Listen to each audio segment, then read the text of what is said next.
Well, the coalition is putting internet giants on notice about cyberbullying and harmful content, unveiling plans for a new Online Safety Act. The government moving to immediately introduce a national online safety charter, which would set out more stringent expectations. It's beginning a 10-week consultation. Joining me now for more on this is the Minister, Paul Fletcher, here in the studio with me. Thank you. Good to be with you, Tom. So the Online Safety Charter, you're seeking to put a lot more onus on tech companies, that much is obvious. Are they resistant at all? Well, I certainly hope they won't be. We've had the e-Safety Commissioner in place since 2015, and when we introduced that, there was, I think it's fair to say, some resistance from the tech companies. They told us it wasn't necessary. But in their responsibility sort of thing? Well, they said it wasn't necessary. They already had it under control. The problem was that Australians had nowhere to go to complain of cyberbullying of a child and how to get harmful material down quickly. What we want to do now is expand the existing arrangements that have worked well. We want to add a new mechanism for serious cyber abuse against an Australian adult with an appropriately higher threshold, given adults are more resilient than children. We want to expand the e-Safety Commissioner's responsibilities. At the moment it's limited to social media platforms, but if you think about, for example, online gaming, where kids spend a lot of time, and adults as well, where you've got messaging functions, bullying can happen there. So we want to expand that. We want to increase the e-Safety Commissioner's powers. For example, if a website overseas refuses to take down revenge porn, unauthorised sharing of intimate images, we want to give the e-Safety Commissioner the power to go to, say, a hosting service and say, well, this website is hosted... Where they're hosted in Australia via the... Yes, yep. wherever it may be. So in a range of ways, we want to give the e-Safety Commissioner wider powers, but the Act will also include what we're calling the basic online safety expectations. Things like having a complaint system. You want harmful content and abuse taken down more quickly from 48 hours down to 24. If you're an impressionable teen under attack, 24 hours is still a long time though, isn't it? Look, that's right. At the moment it is 48 hours.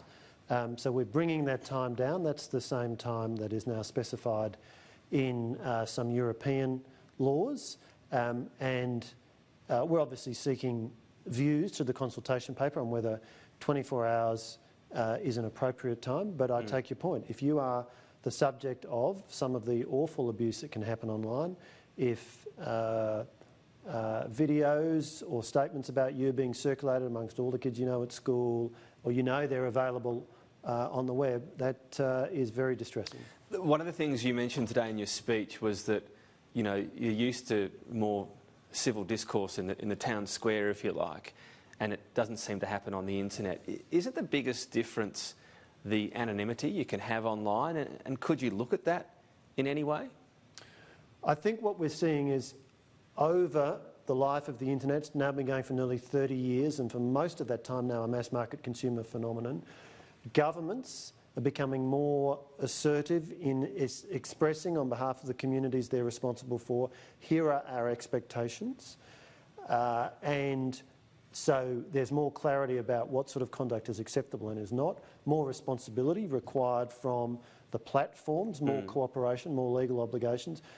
I am hopeful that we may see out of that some changes in behaviour as well. I mean, if you are somebody who's posted something and that's now taken down, that sends you a pretty strong message. And indeed, there are penalty provisions as well. But our focus is on protecting those who've been the subject of this. But with those penalty provisions, I mean, if you're anonymous, it doesn't actually affect you. Would you ever look at a situation where you can, you know, go onto Twitter or Facebook anonymously? If you want to post things, you have to show who you are. Like in the town square, they know who you are. They might need to on the internet. Is that a possibility? I think that all comes under this notion of what are the basic online safety expectations? What do we expect of platforms, of internet companies, when they're providing their services? For a long time we've just taken it for granted that if a platform says, oh, our policy is you don't have to provide any information about who you are, there's no age restrictions. For too long governments around the world have been saying, oh well, I guess we'll just accept that. Governments and the communities that they're responsible to, certainly the Australian government, is saying we have expectations and this Act will allow us to revise those expectations if it becomes clear that that's necessary. We're very nearly out of time, but would that be a possibility then, making companies prove who someone is before they're posting comments? Well, let's wait and see if we get that sort of feedback through the consultation process. All right. We're interested in whatever can help to keep Australians safe online. You've got to catch a flight. Thanks for your time though today.